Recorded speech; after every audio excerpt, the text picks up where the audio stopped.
শিক্ষার্থী বন্ধুরা, আশা করি আপনারা সবাই ভালো আছেন। আজকের ক্লাসে আমরা যেটা দেখব সেটা হচ্ছে যে আমরা একটা ডিফারেন্ট জিনিস নিয়ে কাজ করব। ধরেন আমরা কাস্টম ফিল্ড ব্যবহার করব, তো সেই জন্য আমরা অন্য একটা প্লাগইন ব্যবহার করি। চলেন আজকে এসিএফ এসিএফ হচ্ছে একটা প্লাগইন ডব্লিউপি ইঞ্জিনের, এবং এটা খুব কাস্টম ফিল্ড, কাস্টম পোস্ট এগুলোর জন্য খুব চমৎকার একটা প্লাগইন। সো আমরা এখন এটাকে অ্যাক্টিভেট করলাম। এখন এসিএফ যখন আপনি ইনস্টল করবেন, এসিএফ নামে একটা মেনু পাবেন এবং এখান থেকে আপনি ফিল্ড গ্রুপ তৈরি করতে পারবেন, ফিল্ড কাস্টম পোস্ট তৈরি করতে পারবেন। যেমন আমাদের বিভিন্ন কাস্টম পোস্ট দরকার এখানে, সেইগুলো আমরা তৈরি করব। তো প্রথমেই আমরা যদি হোম পেজের দিকে তাকাই, সেক্ষেত্রে আমরা দেখতে পাচ্ছি যে হোম পেজে এখানে কি আছে। হোম পেজে আছে হচ্ছে এই যে আপনার ইভেন্টগুলো আছে, এবং এই ইভেন্টগুলো হচ্ছে টুর্নামেন্ট বলেছি। ইভেন্টগুলো টাইপ হচ্ছে একদম ফিক্স, টুর্নামেন্ট, লিগ এবং ক্যাম্প এই টাইপের হবে। তো সেইগুলো আমরা সেভাবে করব। আরেকটা জিনিস সেটা হচ্ছে যে আমরা এই থিমটা যে ফুললি ডাইনামিক এলিমেন্ট দিয়ে করব এরকম না বিষয়টা। আমরা এখন ফাংশনালিটির দিকে বেশি মনোযোগ দিব, কাস্টম ফাংশনগুলো কিভাবে কাজ করে সেই সব জিনিসগুলোই মূলত আমরা দেখব।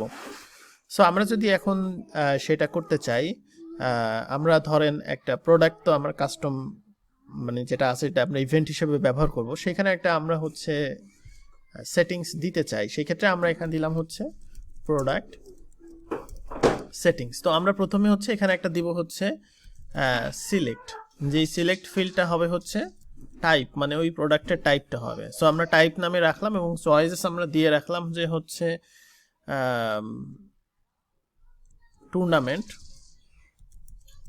এখানে যেতে হবে হচ্ছে এইভাবে, নিচে দেখেন ডকুমেন্টেশন দেওয়া আছে, টুর্নামেন্ট, লিগ,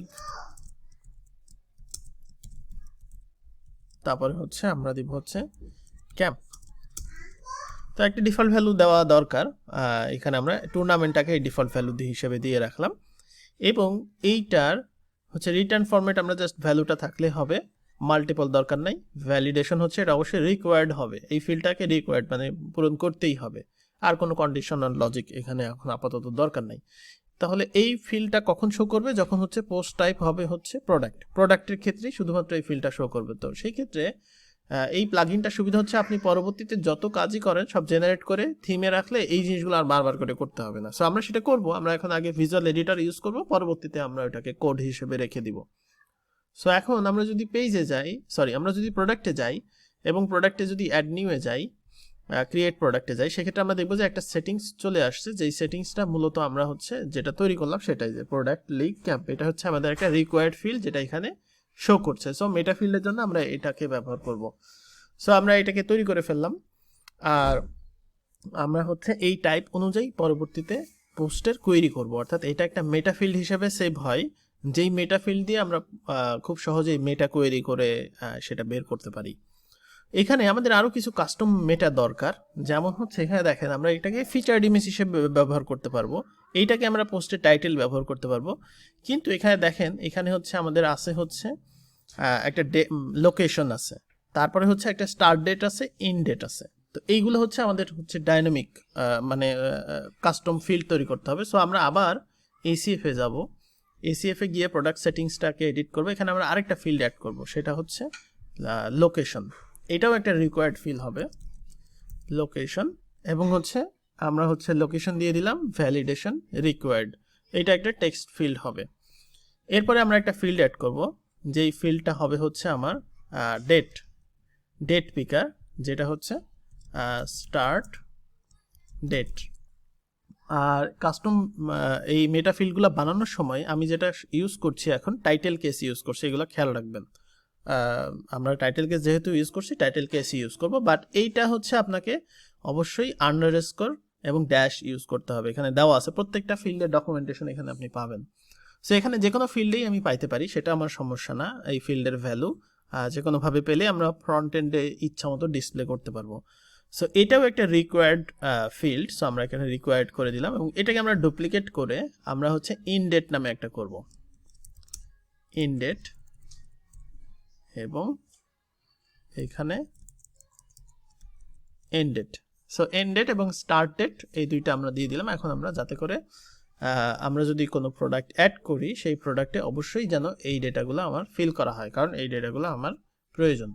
হোম পেজে আমাকে অবশ্যই এই ডেটাগুলো দেখাতে হবে, যে ডেট ফিল্ড এখানে চলে আসছে কিন্তু খুব সুন্দরভাবে। সো আমরা আমাদের হোম পেজের জন্য যতটুকু ডেটা দরকার সবগুলো করে ফেললাম। এখন আমরা হোম পেজের কাজ শুরু করব। প্রথমেই আমাদের এই থিমে একটা মেনু ইনসার্ট করা দরকার। তারপর এই জিনিসগুলো স্ট্যাটিক হলেই চলবে। আমি কিন্তু বারবার বলছি আমরা এই থিমটাকে এলিমেন্টও দিয়ে ডাইনামিক করার বিষয়গুলো নিয়ে কাজ করছি না আর কি। তারপরে আপনারা যদি এলিমেন্টর ইউজ করতে চান ইউজ করতে পারেন, বাট আমরা একদমই মানে মিনিমাল লেভেলের কোডিং করব আর কি। এখানে মিনিমাল লেভেলে বলতে ডাইনামিক করার জন্য যেই ধরনের জিনিসপত্রগুলো লাগে, যেমন আমরা যদি এটাকে এলিমেন্টর দিয়ে করতাম একই কোডিং হয়তো, জাস্ট এলিমেন্টরের অ্যাডনগুলো তৈরি করতে হয়তো, কিন্তু আমরা এখন ওই ভিজুয়াল এডিটর ওইরকম কিছু এখন এখানে চাচ্ছি না। সো আমরা হোম পেজে কি দেখাতে চাই, হেডার ফুটারে আমরা এখন কোড শুরু করব প্রথমে। তো হেডার ফুটারে আমাদের যেটা দরকার সেটা হচ্ছে যে কোড শুরু করার জন্য আমরা নেক্সট ভিডিওতে যাব। আমরা জাস্ট আজকে কাস্টম ফিল্ডের ব্যাপারটা দেখলাম। আরেকটা জিনিস দেখায় দেওয়া দরকার, কাস্টম পোস্ট যদি আমাদের দরকার হয় সেক্ষেত্রে আমরা যাব ACF এ, পোস্ট টাইপে যাব। তো এখানে আমরা পোস্ট টাইপ খুব ইজিলি তৈরি করতে পারি। আমাদের এখানে অনেকগুলো পোস্ট টাইপ দরকার হবে, আমরা সেগুলো এখন তৈরি করে ফেলি। যেমন পোস্ট টাইপ কী কী দরকার, সেই পোস্ট টাইপগুলো দরকার। এখন ধরেন যখন রেজিস্ট্রেশন করবে, রেজিস্ট্রেশনের ডেটাটা আমরা একটা পোস্ট টাইপের ভিতরে স্টোর করে রেখে দিব। সো এখানে দেখেন রেজিস্ট্রেশনের ক্ষেত্রে আমরা হচ্ছে একটা আমাদের লাগবে। সো আমরা এখন এখানে যদি যাই, পোস্টের হচ্ছে রেজিস্ট্রেশন এবং সিঙ্গুলার লেভেল হচ্ছে রেজিস্ট্রেশন। এটা রেজিস্ট্রেশনস দরকার নাই, রেজিস্ট্রেশনের একটাই, সিঙ্গুলার প্লুরাল দুইটাই মানে করে। ট্যাক্সোনমি আমাদের লাগবে না, এটা পাবলিক হবে না, এটা হচ্ছে আমরা জাস্ট হচ্ছে অ্যাডমিন, ইয়েস এটা হচ্ছে visible on the front end and the admin dashboard, শুধু অ্যাডমিনের দরকার আমার এটা। হায়ারার্কিয়াল, এটা হচ্ছে পোস্ট টাইপ পোস্ট হোক সমস্যা নেই। অ্যাডভান্স কনফিগারেশনে কি কি আছে দেখি, সেটা হচ্ছে আমাদের সাপোর্টসের দরকার হচ্ছে, এটার এডিটর লাগবে না, ফিচার্ড ইমেজ লাগবে না, আপাতত টাইটেল থাক, পরবর্তীতে আমরা যদি কোনো কিছু দরকার হয় সেই জিনিসগুলো আমরা অ্যাড করে দেব। আচ্ছা, অ্যাক্টিভ পোস্ট, হ্যাঁ। সো আমরা যদি এখন এটা নিই, সেভ চেঞ্জ করি, সেক্ষেত্রে আমাদের রেজিস্ট্রেশন নামে চলে আসছে। এটার পাবলিক দরকার নাই, মানে আমরা তো এটা পাবলিকলি কোথাও কোয়েরি করে দেখাবো না, বা মানে মানে ওয়ার্ডপ্রেসের হাইরার্কির সাথে যেন না যায়। সো রেজিস্ট্রেশন চলে আসলো। এইভাবে করে আমাদের যতগুলো কাস্টম পোস্ট দরকার হবে সবগুলো কিন্তু আমরা এই প্লাগইন দিয়ে খুব সহজেই কাস্টম পোস্ট তৈরি করে ফেলবো, এবং আমরা সেটা হচ্ছে পরবর্তীতে এই কাস্টম পোস্টের সাথে যদি কোনো ডেটা প্রয়োজন হয় সেটাও কিন্তু আমরা খুব ইজিলি তৈরি করতে পারি। যেমন ধরেন রেজিস্ট্রেশনে যদি যাই, রেজিস্ট্রেশনের ক্ষেত্রে আমার কি কি লাগবে, টিম নেম, এগুলো সব কিন্তু কাস্টম ফিল্ড। সো আমরা ধরেন টিম নেমটা নিয়ে আসি, এবং এটা কিন্তু একটা রিকোয়ার্ড ডেটা, এখানে দেখেন দেওয়া আছে। এই ডিজাইনটা করার সময় খুব ভালোভাবে স্টাডি করা হয়েছে, এবং এখানে ডিজাইন কিন্তু কমপ্লিট একটা ডিজাইন। সো রেজিস্ট্রেশনে আমাদের টিম নেম লাগবে। সো যদি আমরা সেটা করতে চাই, ধরেন আমি হচ্ছে কাস্টম দিয়ে করতে চাই, সো আমরা এখানে যাব ফিল্ড গ্রুপস, এখানে গিয়ে আমরা একটা সেটিংস তৈরি করব, রেজিস্ট্রেশন সেটিংস। এখানে আমরা হচ্ছে নাম দিলাম হচ্ছে টিম নেম।